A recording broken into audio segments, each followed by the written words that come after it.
It all happened like I knew it would. A single drop of source magic. And, like flies to honey, the monsters swarmed. The rebel panicked. The carnage began. And the Magisters pointed their fingers at me. Just as I'd planned. I was shackled and collared and sent to Fort Joy.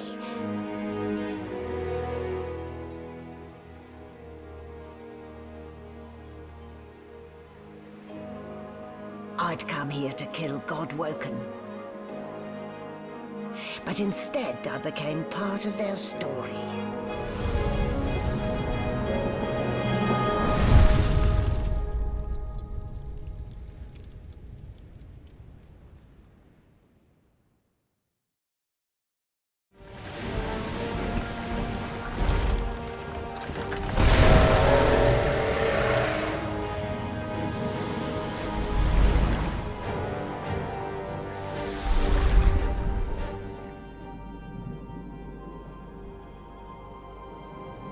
I have plans for you, child.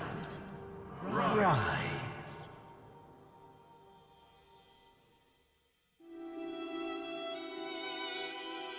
Honorable Dallas, we lost a ship sailing sorcerer prisoners to Fort Joy.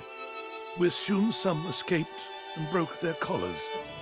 Their vile magic lured the Voidwoken. All who were aboard are presumed dead.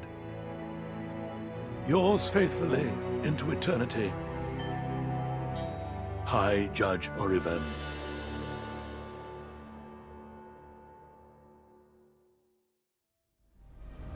Tired but victorious, the party made for the Lady Vengeance.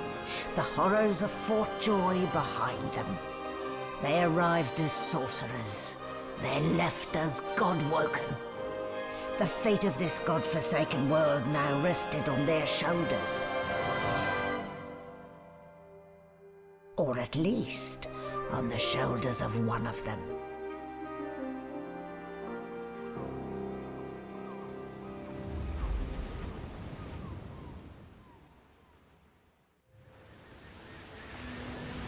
With the sun on their backs and the wind in their sails, the Godwoken watched Fort Joy shrink behind them.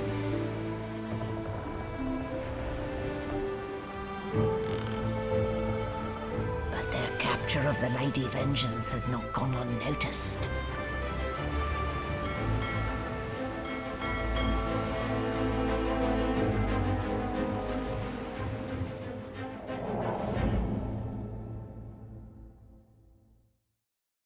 With the help of the half-demon Malady,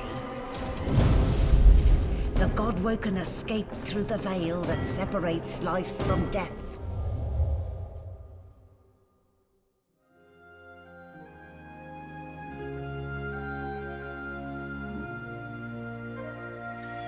The chill of the Hall of Echoes clung to the Lady Vengeance as it returned to the shores of Reaper's Coast.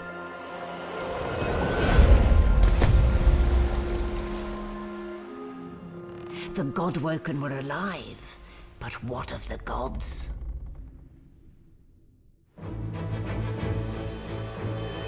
After many adventures, the party finally reached the place where Godwoken go to become divine. But more surprises and difficult choices awaited.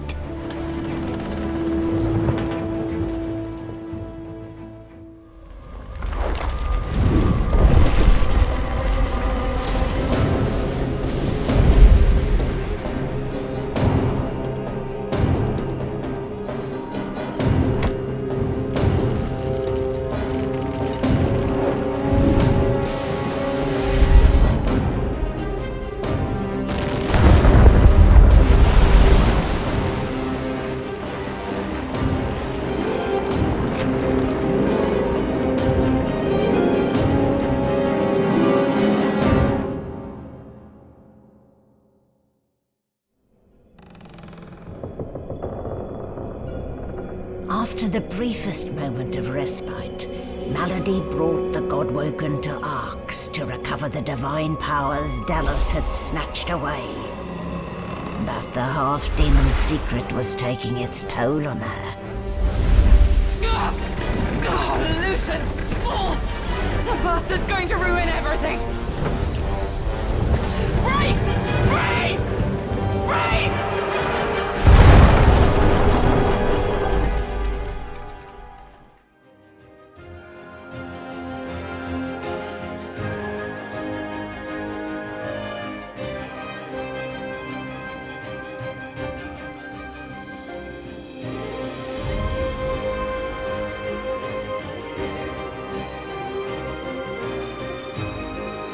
So it ended. A tale that began with my own ill-fated attempt to rid the world of the Godwoken.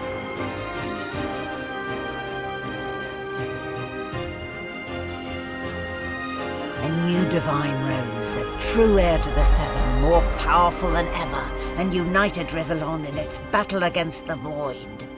All across the realm he was loved, worshipped, and adored. Humans, lizards, elves and dwarves all rallied to his banner. The Great Allegiance stood once more, but the war continued. From the depths of the void, the God King still sought to return. As for me, my last hope of ever being freed of the God King's terrible tyranny faded when the Godwoken claimed Divinity. An eternity of pain and suffering is mine. I cling now to the dream that one day the veil will be sealed, that one day I can be freed, that one day a new Godwoken will rise. War raged on. Arx remained the center of power as the races united behind the Divine. But the Voidwoken attacks continued, as they did elsewhere. Arx would see many more long years of war.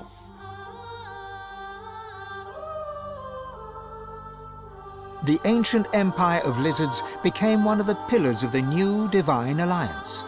The Houses of War and of Shadows were particularly useful in the fight against the God King. The Empire used the war to expand its territory. With Justinia dead, the Dwarven Kingdom descended into chaos. But although they did not join the Divine Alliance, many joined the fight against the Void, and did their people great honor in battle and in death. With Lucian gone, the Elves reluctantly rejoined the Divine Alliance. Their place in the war on the Void would entirely depend on the integrity of the new Divine. And here and there, across the world, what was left of the Black Ring fought on.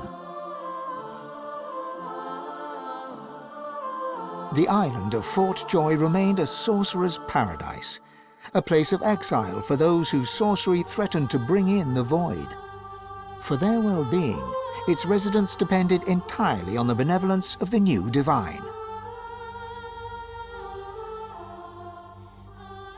Reaper's Coast struggled on.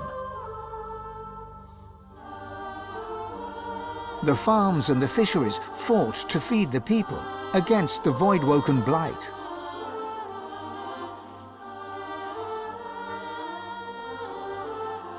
The Black Pit took fire. The oil there burns still.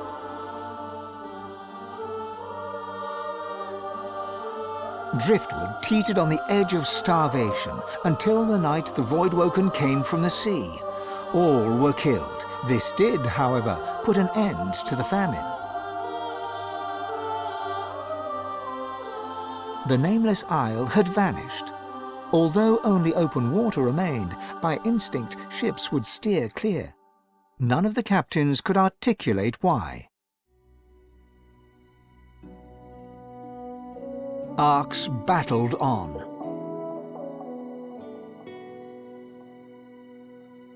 Young Han grew up a warrior and became one of the Alliance's greatest generals. But even he could not win the war.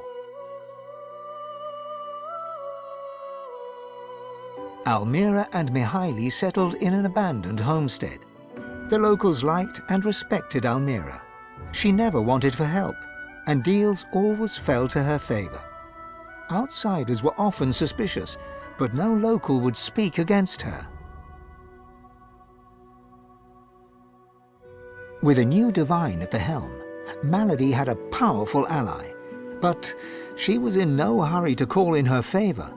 After all, it might be the last thing she ever did. Ahu the wizard served the new divine with honor, wisdom, and an at times unnerving feline elegance. The undead priestess Gratiana remained in her sanctuary, happy to wait for the war to pass. She was troubled only by the silence of her goddess. Jehan the demon hunter never stopped hunting for demons. Sahala sought to strengthen the elven alliance with the new divine. Her powers of sight proved useful in the ongoing war against the Void, but she could never be sure that the new divine trusted her. Tova, her mother, was Sahala's most trusted warrior.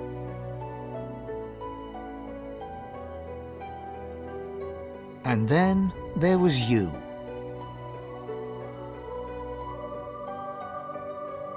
For how much of this do you take credit or blame? And what kind of divine were you as the world battled on? Did you show mercy or strength? Did you sacrifice others as Lucian had done? Did you regret becoming divine? Should you have given your soul and sealed the veil? Only you know the truth, you and one other, for the God King still calls your name. Do you answer? Only you know if you atone for your sins.